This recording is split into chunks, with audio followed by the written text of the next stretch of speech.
जूते उतरवाए गए, कपड़ों के बटन तक जांचे गए। पाई पाई का हिसाब रखने वाली सुरक्षा व्यवस्था के बीच देश के 22 लाख छात्र परीक्षा केंद्र में बैठे थे।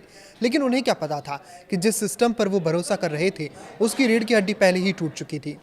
नीट यूजी 2026 पेपर लीक मामले में सोशल मीडिया के अफवाहों को दरकिनार करते हुए केंद्रीय जांच ब्यूरो यानी सीबीआई ने एक ऐसे अंतर्राज्यीय सिंडिकेट का भंडाफोड़ किया है जिसकी स्क्रिप्ट किसी क्राइम थ्रिलर फिल्म से ज्यादा सनसनीखेज है।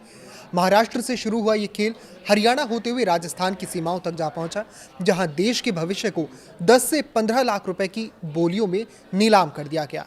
आइए सिलसिलेवार तरीके से समझते हैं कि आखिर इस पूरे मनी ट्रेल और नेटवर्क को किस तरह अंजाम दिया गया। नमस्कार, मैं आशुतोष जोशी और आप देख रहे हैं न्यूज़ 18। इस पूरे काले साम्राज्य की शुरुआत होती है पुणे की एक बॉटनी प्रोफेसर मनीषा गुरुनाथ मंडारे से, जिन्हें एनटीएनी क्षेत्रीय भाषा में प्रश्न पत्र का अनुवाद करने के लिए एक्सपर्ट पैनल में शामिल किया था। यह जिम्मेदारी देश के प्रति निष्ठा की थी, लेकिन लालच ने इस पर पानी फेर दिया। अनुवाद के दौरान मंडारे को बॉटनी और जूलॉजी के फाइनल पेपर का पूरा एक्सेस मिल गया और उन्होंने इसी सीक्रेट कंटेंट को चुराकर लीक कर दिया। 15 मई को जब सीबीआई ने उन्हें मथुरा के एक होटल से दबोचा, तब जाकर इस सिंडिकेट की पहली और सबसे मजबूत कड़ी सामने आई। 17 मई को दिल्ली की राउज एवेन्यू कोर्ट ने मुख्य आरोपी मनीषा मंडारे को 14 दिन की सीबीआई कस्टडी में भेज दिया है, जिससे अब इस नेटवर्क की और भी परतें खुलने की उम्मीद है।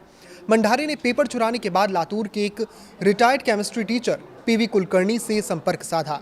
कुलकर्णी का काम इस चुराए गए माल को प्रोसेस करना था। उन्होंने अप्रैल 2026 के आखिरी हफ्ते में पुणे स्थित अपने घर पर बेहद गुपचुप तरीके से चुनिंदा छात्रों को इकट्ठा किया।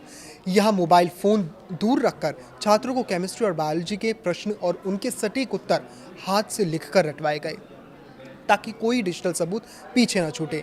लेकिन इतने बड़े खेल को बड़े पैमाने पर चलाने के लिए रसूखदार खरीदारों और एजेंटों की फौज चाहिए थी, और यहीं पर एंट्री होती है मनीषा संजय वाघमारे की।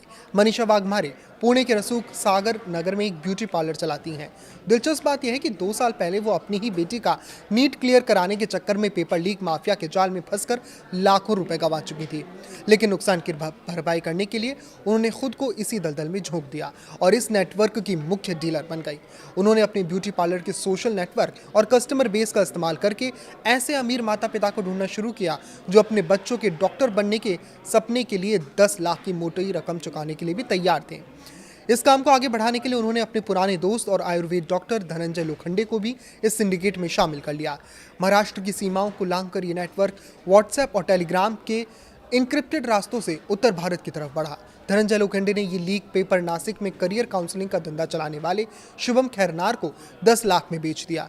खैरनार ने इसमें अपना मुनाफा जोड़ा और टेलीग्राम के जरिए से हरियाणा के गुरुग्राम में रहने वाले यश यादव को 15 लाख में ट्रांसफर कर दिया।